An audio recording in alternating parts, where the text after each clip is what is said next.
महाराष्ट्र के भंडारा जिले में 3 बच्चियों से बलात्कार और हत्या के मामले को लेकर पूरे लाखनी शहर में तनाव का माहौल बना हुआ है। लेकिन अब तक इस जघन्य वारदात के आरोपियों को गिरफ्तार करने में पुलिस नाकाम रही है।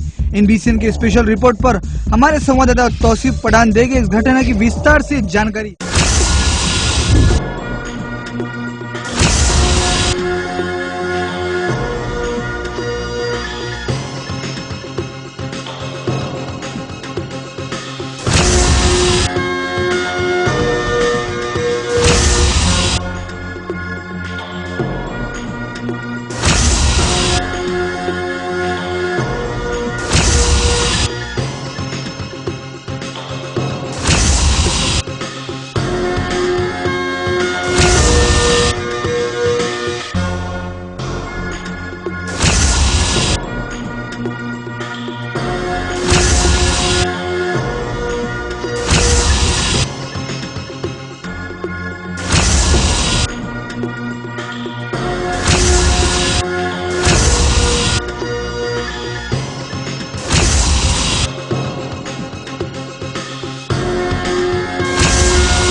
महाराष्ट्र राज्य के भंडारा जिले के हद में आने वाले लाखनी तहसील में गत 14 फरवरी को एक ऐसी घटना सामने आई थी जिसने समूचे देश को हिलाकर रख दिया। जी हां, इंसानियत के रिश्ते को शर्मसार कर देने वाली ये वारदात लाखनी के मुरमाड़ी गांव में सामने आई है, जहां एक ही परिवार की 3 सगी नाबालिग बहनों पर बलात्कार कर हत्या कर दी गई। नागपुर से 80 किलोमीटर की दूरी पर रायपुर हाईवे पर बना लाखनी गांव करीब 30,000 की आबादी का है, जहां सभी धर्म के लोग बड़ी ही खुशहाली के साथ रहते हैं। लाखनी तहसील के मुरमाड़ी गांव में जो एक दर्दनाक घटना सामने आई थी, जहां 3 लड़कियों के साथ अनैसर्गिक कृत्य कर उन्हें मौत के घाट उतार दिया गया था, जिसके बाद 5 दिन बीत जाने के बावजूद भी अब तक आरोपी पुलिस की गिरफ्त से बाहर है। यही उस बदनसीब मां का घर है जिन्होंने अपनी 3 बच्चियों को खोया है। सरकार ने उन बच्चियों के परिवार के लिए 10 लाख का इनाम तो घोषित कर दिया, लेकिन उन लड़कियों का मां का कहना है कि हमें सरकार के ओर से चाहे 10 लाख का इनाम हो या करोड़ों का, हमें वो नहीं चाहिए। हमें सिर्फ चाहिए तो सिर्फ आरोपी और उसे सबके सामने फांसी की सजा दी जाए। आखिर ये घटना कैसी घड़ी, हम इसका सच्चाई से आपको रूबरू कराएंगे। किस तरह ये घटना घड़ी और क्या हादसा है, क्या इसमें हकीकत है, पुलिस की जांच क्या है, हम आपसे पूरा रूबरू कराएंगे। गत 14 फरवरी का दिन लाखनी वासियों के लिए दिल दहला देने वाला रहा। हमेशा की तरह अपने घर से स्कूल जाने वाली 3 मासूम बहनें अचानक घर से गायब हो गयी, जिसके बाद परिसर के ही एक कुएं में एक साथ इन मासूमों के शव मिले। तनुजा, प्राची और प्रिया, ये तीनों सगी बहनें इसी आंगन में खेला करती थी। इन तीनों बहनों के पिता जयपाल बोरकर की 5 साल पहले मौत हो गई थी, जिसके बाद इन तीनों की परवरिश मां माधुरी बोरकर, दादा रायभान बोरकर और दादी सत्यशीला बोरकर किया कर रही थी। प्रिया और प्राची, ये दोनों बहनें मुरमाड़ी के उत्तर बुनियादी स्कूल में पढ़ती थी और बड़ी बहन तनुजा लाखनी की रानी लक्ष्मीबाई विद्यालय में पढ़ती थी। रोजाना की तरह ये तीनों बहनें 14 फरवरी को अपने घर से स्कूल के लिए निकल पड़ी और वापस लौटी ही नहीं। एक दिन बाद लाखनी से 1 किलोमीटर दूर एक खेत के कुएं में इन तीनों बहनों की लाश बरामद की गई। ये खबर सुनकर मां माधुरी बोरकर बेहोश हो गई और आज भी अपनी बेटियों की याद में फूट फूट कर रो रही हैं। 14 फरवरी को ये तीनों बहनें रहस्यमय तरीके के साथ गायब हो गई थी, जिसके बाद लोगों ने उन्हें तलाश करने की बेहद कोशिश की, लेकिन वह नहीं मिली। 15 फरवरी को माधुरी बोरकर ने उसकी गुमशुदगी की शिकायत लाखनी थाने में दर्ज कराई, लेकिन पुलिस ने इन तीनों बच्चियों को ढूंढने में लापरवाही बरती, जिसके चलते इस इलाके के संबंधित थानेदार को निलंबित भी किया गया। आखिरकार 16 फरवरी को इन तीनों की लाशें परिसर के ही एक कुएं से निकाली गयी। लाश को पोस्टमार्टम के लिए रवाना भी किया गया। पोस्टमार्टम रिपोर्ट में उन तीनों नाबालिग बहनों पर बलात्कार कर हत्या कर देने का खुलासा हुआ, जिसके बाद भंडारा जिले में बवाल मच गया। लोगों ने इस घटना की कड़ी निंदा करते हुए रास्ता रोको आंदोलन तक किया, तो वहीं पूरे जिले में एक दिन का बंद भी रखा गया, टायर भी जलाए गए। हमेशा शांत रहने वाले लाखनी तहसील में इस तरह की वारदात होना सिर्फ लाखनी, विदर्भ या फिर महाराष्ट्र के लिए ही शर्मनाक नहीं है, बल्कि पूरे भारतवर्ष के लिए ये घटना कलंकित है। घटना की गंभीरता को देखते हुए सरकार ने मृतक लड़कियों के परिवार को 10 लाख की सांत्वना राशि घोषित की, लेकिन उस मां को सरकार के पैसे नहीं बल्कि इंसाफ चाहिए। इस हादसे के 4 दिन बाद सदमे से गुजर रही मां ने अपना मौन तोड़ा और पुलिस से खुद रूबरू होकर ये बात बताई कि कहीं न कहीं इस मामले में बच्चियों के दादा दादी जिम्मेदार हो सकते हैं, क्योंकि उनके जीते जी वो बच्चियां दादा दादी के जीते जी उनके प्यार से हमेशा ही महरूम रही। म्हणजे ज्यांनी असं केलं तर सापडल्या पाहिजेत ना, थोडीशी पोलिसांनी म्हणजे जबरदस्त म्हणजे कारवाई केल्या पाहिजे त्यांच्यावर। मुझे ऐसा यानी सरकार से यही मान्यता है मेरी वाली कि जिन लोगों ने ऐसा किया है उन यानी उनको पकड़ना चाहिए और सारे लोगों के सामने उनको फांसी दे देनी चाहिए। आपका नाम? माधुरी जयपाल बोलकर। इस आरोप के चलते जब इन बीसीएन की टीम ने इन बच्चियों के दादा दादी से बात की तो बहू द्वारा अपने ऊपर लगाए गए आरोपों का खंडन करते हुए उन्होंने बताया कि किस्मत के मारे हम बुजुर्ग पहले से ही अपने 2 लड़कों को खो चुके हैं और उन लड़कों की याद में ही हम अपना बुढ़ापा तिल तिल कर जी रही हैं। ऐसे में इन बच्चियों के मौत का आरोप लगाना कहाँ उचित है। ये कहकर उन बुजुर्गों ने भी आरोपियों को जल्द से जल्द गिरफ्तार करने की मांग की। मेरे नाती 9:30 बजे स्कूल में कपड़े की ड्रेसिंग करके शाळे का स्कूल अपने कपड़े बदल के वो तैयारी थी, वो तैयारी थी और मैं उधर स्नान करने के लिए गए। उधर ये लड़की मेरे तीनों भी गए बोलते, मैंने देखा नहीं कहीं स्कूल में गए, लेकिन मेरे ड्रेसिंग में थे और फिर हम उसको देखा नहीं कि ये घर में आए क्या नहीं। हम 4:15 बजे हमको हमने बताया कि वो हमारी बीबी वो बोलती थी की तनुजा और प्राची वगैरे दिसत नाही। त्याच्यानंतर इकडे तिकडे थोडंसं तिने पाहिलं तर देखा, परंतु वो दिखा नहीं। तो फिर मुझे कहा कि हमारी लड़कियां दिखती नहीं, इसलिए तुम चक्की बंद करो। मैंने चक्की बंद कर दिया, उधर गया, वो उधर गया। उसने बताया कि तनुजा स्कूल में आई थी और उसने बताया कि हुड्डा खाने के लिए चल करके, तो वो गई। उसने हेड मास्टर वो अपने मीटिंग में था, इसलिए वो लड़की चुपचाप और लिखना पढ़ना उसने किया और 1:30 बजे हम वापस आ गए। उसने बताया कि हमारी नातिन दिखती नहीं, तुम इधर उधर देखो, फिर और हम आएंगे सुबह। तो सुबह 11 बजे आ गए। फिर हमने और इधर उधर देखा, कुछ कहीं देखा, कहाँ देखा, उसने बरोबर बताया नहीं। फिर वो दूसरे दिन और इधर उधर गए, रास्ता रोको ऐसा जैसा कि और भंडारा गए। फिर जब शाम को आए उधर से, तो हमको यह बैठा, तो कई लोगों ने चुपचाप ऐसे जाने लगा। फिर हमने कहा ये जाते कहाँ? तो उसने बोला कि इसको बताना मत, ये नहीं तो घायल हो जाएगा। तो चुपचाप करके फिर घटना का झाली का हे मला नाही कळत, कशी झाली का झाली। फक्त ते शाळेमध्ये गेले मुली त्या दिवशी नाही नातनीला मी मारू शकेन का, हा एवढा तर द्यायचा आहे।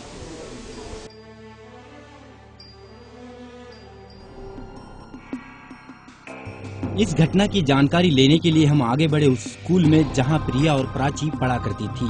स्कूल केंद्र प्रमुख सुनीता आतराम ने बताया कि 14 तारीख की दोपहर तक प्रिया और प्राची स्कूल में थी।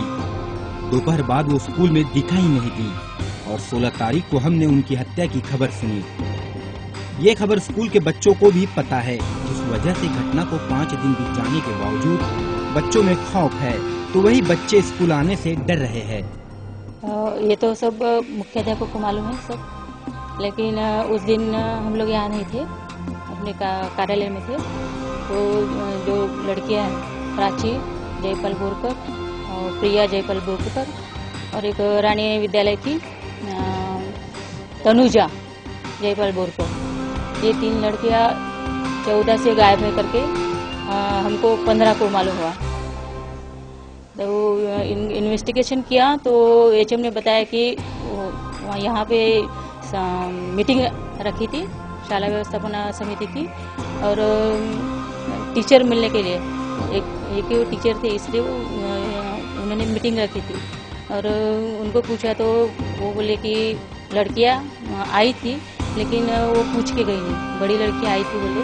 और वो दोनों जो पहली की और चौथी की लड़की है बहनों को वो यहाँ से लेके गई, और दोनों वो पहली एक और चौथी की लड़कियाँ जो है थी वो ये बाजू में ही एक ही क्लास में बैठी थी, और उधर दूसरी और तीसरी का क्लास में। तो टीचर को मालूम नहीं वो कब गए कब। जब ये खिचड़ी वाली बाई है ना पकाती, उसको 12:30 के दरमियान बड़ी लड़की लेके जाते हुए दिखा, तो उसने बोल दिया कि आप कहाँ लेके जा रही। तो वो बोल रही कि माँ ने हुरडा खाने के लिए पेट्रोल पंप की तरफ बुलाया है, इसलिए मेरे बहन को मैं लेके जा रही। इतना ही वो लड़की उसको बोलते और वो चले गई। तो एचएम ने हमको कुछ भी इस बारे में कुछ नहीं बताया था। लाखनी शिवसेना प्रमुख अतुल भांडारकर ने बताया कि पुलिस ने इस मामले में लापरवाही बरती है। अगर पुलिस उस समय में उन लड़कियों की छानबीन करती तो यह शायद टल जाता। उन्होंने भी इस घटना के लिए पुलिस को ही जिम्मेदार ठहराया है। शुरू से ही पुलिस की भूमिका तो संशयास्पद है। बच्चियों के दादाजी जब पुलिस स्टेशन में रिपोर्ट करने के लिए गए तो उनको 9 बजे से 1:30 बजे तक के बिठाया गया। माइनर बच्चों का मिसिंग था, उसको उन्होंने प्रायोरिटी नहीं दी, और अगर वो प्रायोरिटी देते और रात को 9 बजे उनकी रिपोर्ट लेकर अगर वो हेडक्वार्टर को वायरलेस पे मैसेज देते और पूरे जिले की नाकेबंदी करते और लोकल क्राइम ब्रांच को अगर वो एक्टिव करते तो शायद बच्चियों की जान बचाई जा सकती थी। लेकिन इस तरीके का कोई काम ना ही पीआई ने किया है ना ही पीएसआई ने किया है। ये लांछनास्पद बात है प्रशासन के ऊपर। एसआईटी जांच कराना, या सबसे पहले तो अपना डिपार्टमेंट इन्होंने दुरुस्त करना चाहिए। जिस तरीके का प्रशासन लाखनी पुलिस स्टेशन में चल रहा था उसकी इन्वेस्टिगेशन इन्होंने शुरू से करना चाहिए। तो किस तरीके से लाखनी का पुलिस स्टेशन में एक आम इंसान जा नहीं पाता था, क्या वजह थी कि आम इंसान लाखनी पुलिस स्टेशन से घबराता है, ये पहले उन्होंने सोचना चाहिए।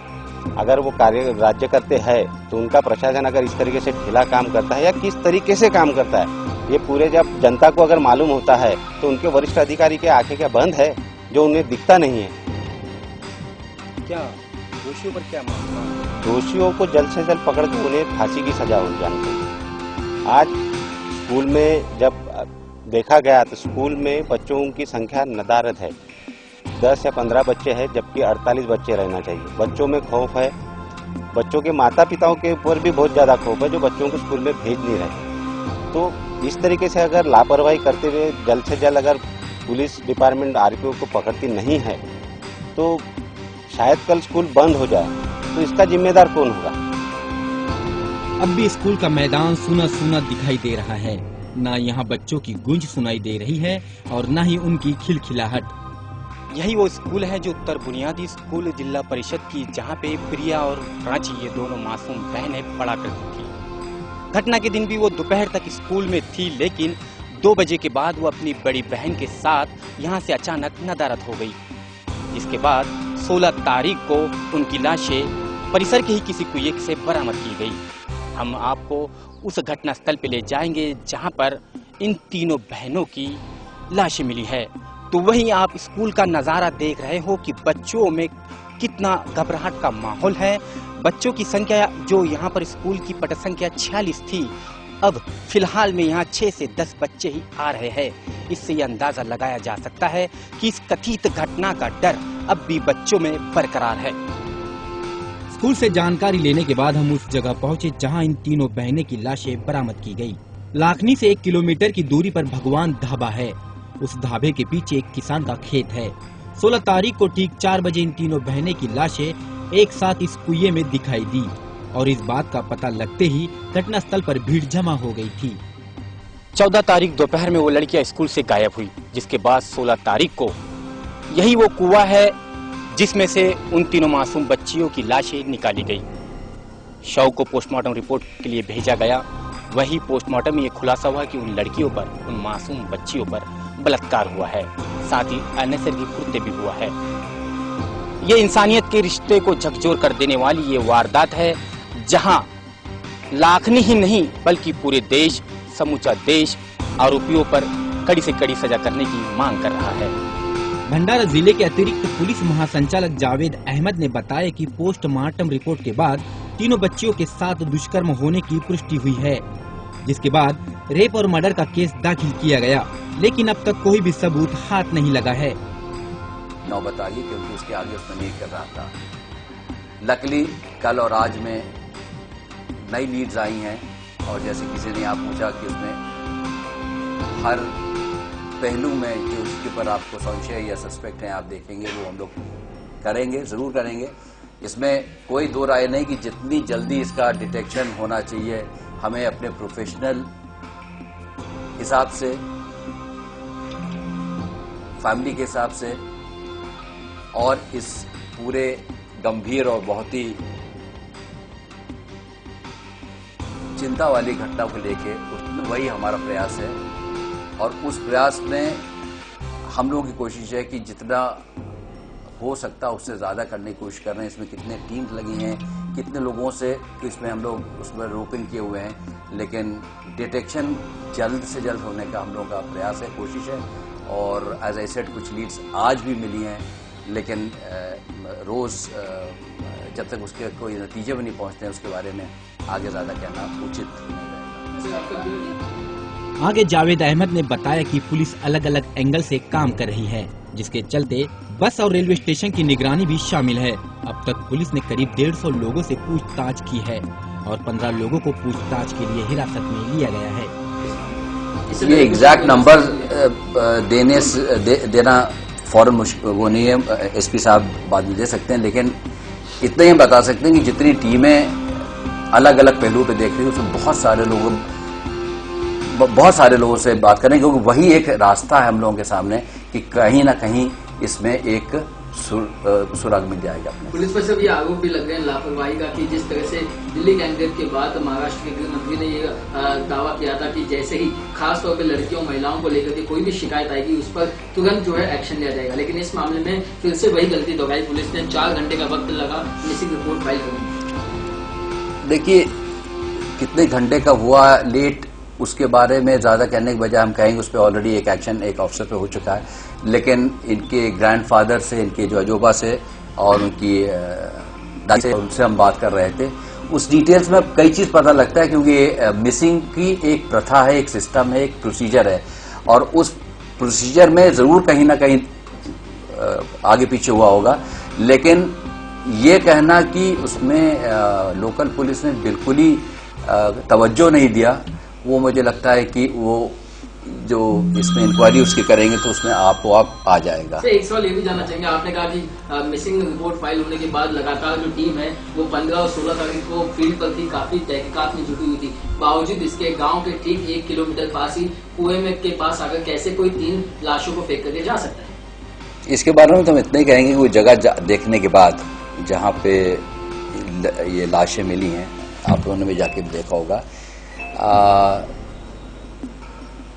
वो ऐसी आसानी से पहुंचने वाली जगहों में से भी नहीं, मुश्किल भी नहीं है, हाईवे से बहुत मिली हुई है। लेकिन जैसे कहा गया कि जब मिसिंग रिपोर्ट के हिसाब से जो जहां वो मिसिंग हो सकती है, गुम हो सकती है, उस तरीके से उसको देखा गया था। ये याद रखने की बात है कि उस टाइम पहले दिन कहीं पे किसी को ये किसी किस्म का संशय बिल्कुल नहीं था, स्पेशली इनकी उम्र देखते हुए कि बहुत ही छोटी बच्चियां हैं, कि कहीं और कुछ हो सकता है, because age does make a factor. Unfortunately वो उल्टा साबित हुआ था। लाखनी में घटी दुष्कर्म की घटना ने समूचे देश को हिलाकर रख दिया है, जिसके बाद भंडारा जिले की राजनीति गहमाई हुई है। यहाँ हर रोज नेताओं की ओर दिखाई दे रही है, तो वही विपक्ष के लोग सरकार को घेरने में कोई भी कसर नहीं छोड़ रहे हैं। पीड़ित परिवार को दिलासा देने के लिए हमेशा की तरह कांग्रेस प्रदेश अध्यक्ष मानिकराव ठाकरे कुछ दिन बाद लाखनी पहुंचे और पीड़ित परिवार से मुलाकात कर उन्हें दिलासा दिया। इस बीच मानिकराव ठाकरे ने कहा कि इस मामले में सरकार और गृह मंत्रालय से चर्चा की गई है। इस मामले की सख्ती से जांच कर जल्द ही आरोपियों को गिरफ्तार किया जाएगा। यहाँ अत्यंत जो हादसा हुआ है बहुत भयंकर हुआ है। इसमें जो भी गुनहगार है उनके ऊपर कार्रवाई तत्काल होनी चाहिए और जो भी दोषी अधिकारी होंगे जिन्होंने तत्काल कार्रवाई नहीं की, जिनकी वजह से ये घटना घटी है या उसको विलंब से कारण घटी है, वो भी जांच होगी और पूरी तरह कार्रवाई होगी। हमारी डिमांड है कांग्रेस कमेटी की ओर से। मैंने मुख्यमंत्री जी से मिलकर बात की है, home minister are Patil ji से फोन पर बात की है, सभी डीजी से भी मैंने बात की है, सभी यंत्रणा से बात की है। मुझे पूरा विश्वास है कि जल्द इसमें से जो गुनहगार हैं उनको सख्त से सख्त कड़ी। यकीनन इस पूरे वारदात में बयान करने और बताने के लिए वैसे तो बहुत कुछ है, लेकिन बात यह है कि सिविल सोसाइटी को शर्मसार कर देने वाली घटनाओं का ये बढ़ता हुआ सैलाब कब तक हमारे सभ्यता और संस्कृति के आशियानों को ध्वस्त करता रहेगा। उस दिन की सुनहरी सुबह कब होगी जब पूरे देश में एक समान सोच के साथ इन कथित आरोपियों की विकृत मानसिकता पर अंकुश लगाया जाएगा। दिल्ली में घटी दामिनी गैंगरेप की घटना के बाद सरकार ने बलात्कारियों पर कड़क कानून बनाया, जिसके बावजूद भी आज भी हमारे देश में महिलाओं पर अत्याचार के मामले देखे जा रहे हैं। भंडारा जिले के लाखनी में घटी 3 नाबालिग बच्चियों पर गैंगरेप और उनकी हत्या ने पूरे भारतवर्ष को हिलाकर रख दिया था, लेकिन अब तक आरोपी पुलिस की गिरफ्त से बाहर है। सवाल यह है कि उन मासूम बच्चियों का क्या कसूर है कि उस वहशी दरिंदे ने उन नाबालिग बच्चियों को अपना हवस का शिकार बना दिया। जानवरों जैसा ये बर्ताव जिसके लिए समाज में कोई माफी नहीं है। INBCN ने हमेशा ही आपके सामने अपने कर्तव्य और दायित्व को समझते हुए ऐसी सच्चाई रूबरू कराई है और आगे भी ऐसी घटनाओं की सच्चाई से हम आपको अवगत कराते रहेंगे। लाखनी से कैमरा पर्सन नितिन किलो के साथ तौसीफ पठान, INBCN न्यूज के लिए।